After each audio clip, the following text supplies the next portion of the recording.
Good afternoon. I'll start off with situation in the Gulf. I can tell you the Secretary General is alarmed by the reported exchange of fire overnight between the United States and the Islamic Republic of Iran, and also by reports that the Islamic Republic of Iran has targeted Kuwait and Bahrain.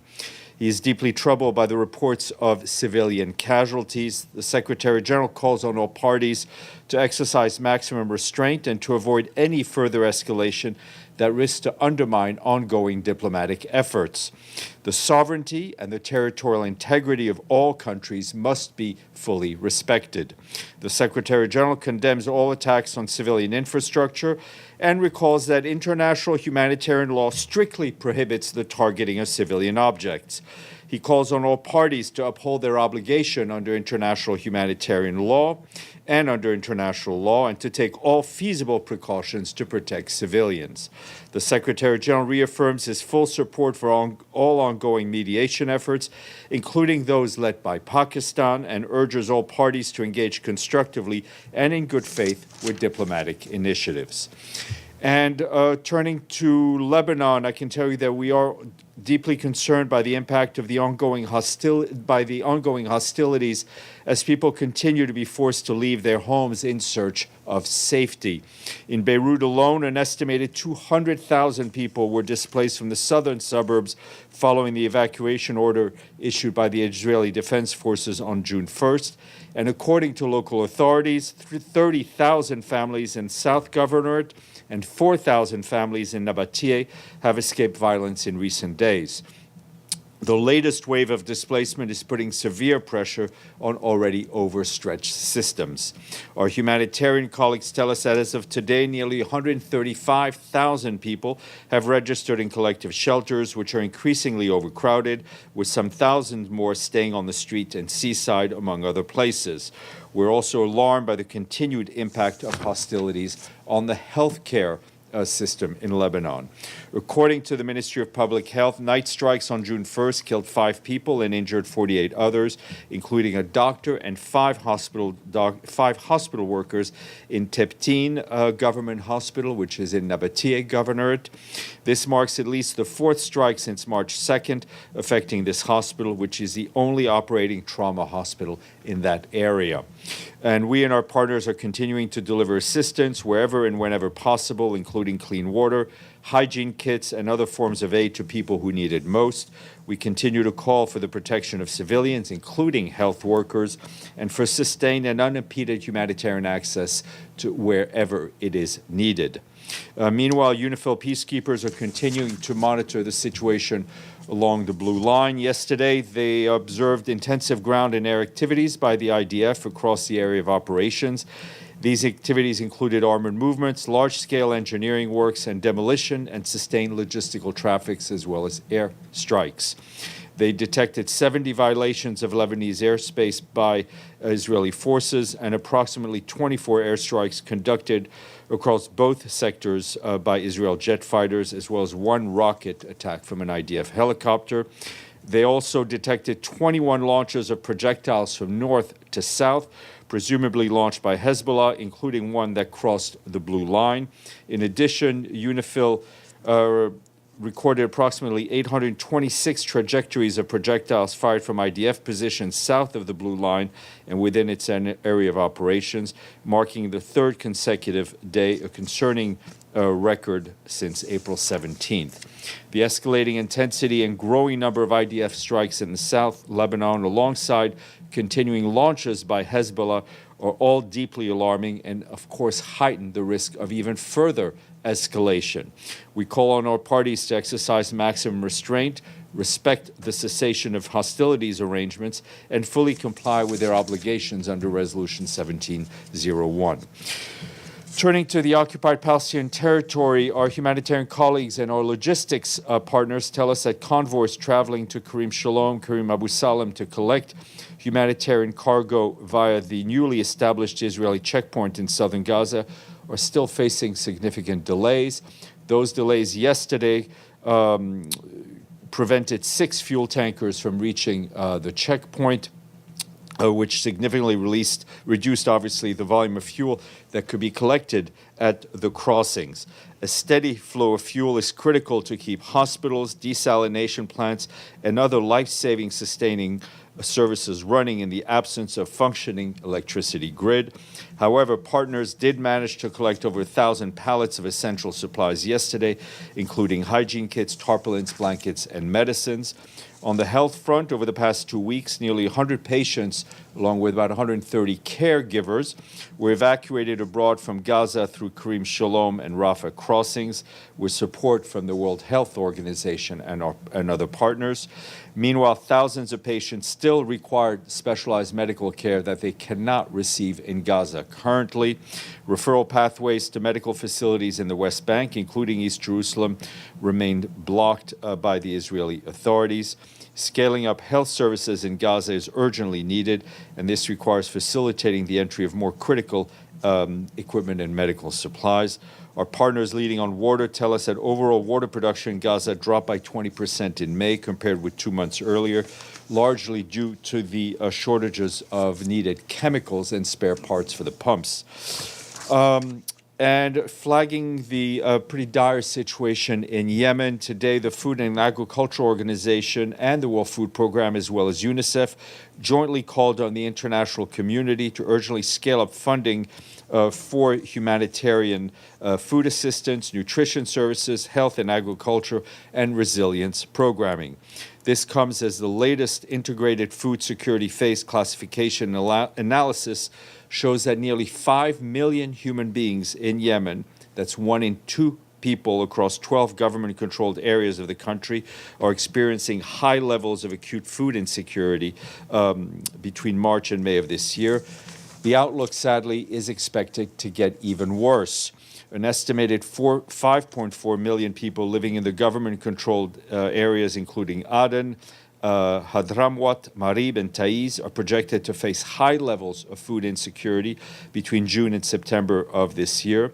That's IPC Phase 3 or above, meaning people are already struggling to meet the most basic food needs.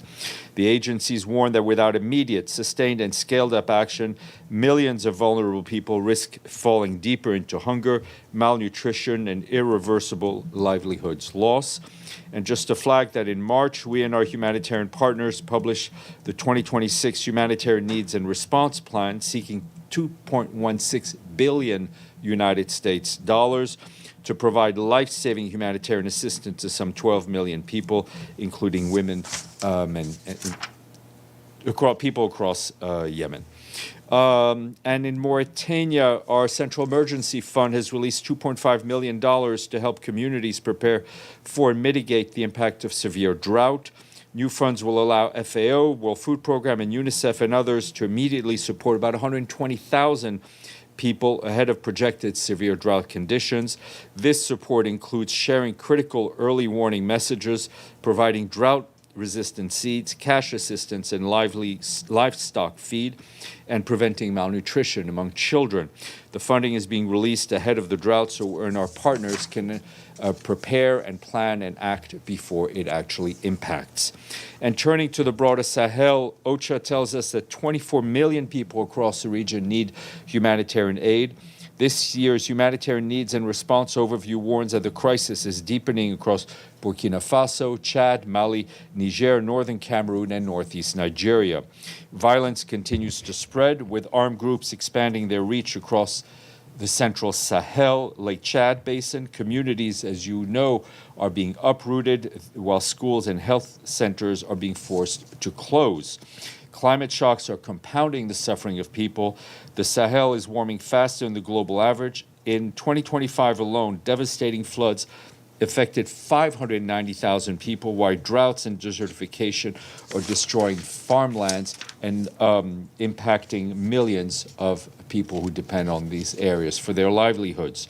We and our humanitarian partners are exploring new ways to expand cash assistance and strengthening anticipatory action and providing greater support to local organizations. But last year, the Sahel response received its lowest level of funding in a decade, with only 29% of the needed resources received. As needs rise, the humanitarian community urgently needs flexibility accessible and predictable funding to sustain life-saving operations across the region. A quick Ebola update for you. Our friend Dr. Tedros, the head of the WHO, is back from his visit to the DRC, and today he updated. He gave some updates in Geneva. In Bunia, he said there are now 3 treatment centers with a capacity of 80 beds. There are also treatment units in Mongwalu, Rampara, Beni, Goma, and Bukavu, with more being set up on the way.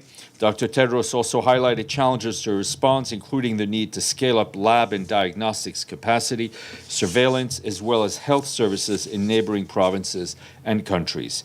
He also reiterated that insecurity, the high number of displaced people in the area where the outbreak is occurring, and mobile populations are making contact tracings especially difficult. In addition to this, Dr. Tedros said community mistrust is a serious barrier to the response. He also called on countries to have imposed blanket travel restrictions imposed to lift them, and it is disrupting supply chains and hindering our response. And closer to these shores in Haiti, rising insecurity continues to force more people to flee, particularly in the Artibonite department. Our friends at the International Organization for Migration report that on May 29th, more than 1,800 people, that's about 400 households we estimate, were displaced from the commune Saint-Marc. The displaced families have taken refuge with host communities. We and our partners have distributed food, cash, and other items, but there is a critical gap in the areas of health, protection, education, and nutrition. Meanwhile, in the Port-au-Prince metropolitan area, armed violence in Cité Soleil that began on May 10th has now displaced some 17,500 people. We and our humanitarian partners have distributed thousands of sleeping mats, mattresses, tarpaulins, and mosquito nets. More than 9,500 people have also received food assistance, as well as water, sanitation, hygiene support, and our partners have provided hundreds of medical consultations, including psychosocial support. They've also established child-friendly spaces. OCHA continues to coordinate humanitarian efforts to support the response, but warns once again that needs are rising rapidly in the face of insecurity. And today, our UN Development Coordination Office tells us that following host government approval, the Secretary General appointed Maria José Torres Macho of Spain as the new resident coordinator in Colombia, and she took up her post today. She has more than 3 decades of experience in development, humanitarian action, and peace building. She, as you know, will serve as the Secretary General's representative on the ground on development issues and will lead the UN country team. We congratulate her. And I made a mistake today. I know, surprised. I walked to work instead of biking to work because today is World Bicycle Day. Exactly. What has been helping people move forward on more than 200 years remains one of the simplest, most affordable, and sustainable ways to get around. Today is World Bicycle Day. Walking or cycling instead of driving is good for the planet. Benefits our health. Does that include e-bikes, by the way? Yes, it's better to be on an e-bike than to drive a diesel-powered car, Benny. Was that your... But if you... we'll go to Ephraim now that you've asked your question, Benny. You'll come back, I know. Hi, Steph. Thank you so much. Just a quick question. Do you have any update for us on Mr. Jean Arnaud's activities right now, given that you mentioned the importance of diplomacy? I don't have any. I know he was supposed to go. He may be in Washington the next couple of days, but let me get you an update. And just a quick clarification on Yemen. I mean, I can look up the numbers later, but you said 5 million people are experiencing high levels of acute food insecurity, and then an estimated 5.4 millions are projected to face high levels of food insecurity. Are these additional 5.4 millions, or? Yes, it's more than the 5 million. I think the first set of numbers is what is happening, and the second set is what will happen, what we anticipate will happen. Alex. Thanks, Steph. I'm sorry, I was a little bit late. Do you have any comments on the elections of the non-permanent members of the Security Council, by any chance? Well, we congratulate the newly elected members who have, as elected members, a very important role to play in the Security Council. May I have one more? Please. On completely different topic, on Bucha, I know that there was a letter by Lavrov like middle May. Do you have any updates? On That's that a one? very good question. I've been meaning to check, but you're prompting me to actually check. Thanks. Mr. Avni. So speaking of Arnaud, he visited Tehran. When was it? Two months ago. When was it? He visited Tehran today or yesterday. Marco Rubio said, Secretary of State Marco Rubio said that all indications are that Mojtaba Khamenei is alive. Is that Mr. Arnaud's impression as well? Mr. Arnaud did not meet with Mr. Khamenei, so we have no information to share one way or another. Any indication whether he's alive or dead? Not, I mean, we have no indication one way or another from him. And a second question on two issues that I don't think were mentioned in the upfront. One, is there any comment on Hezbollah's attack on Kiryat Shmone, despite whatever understandings there were between the two sides?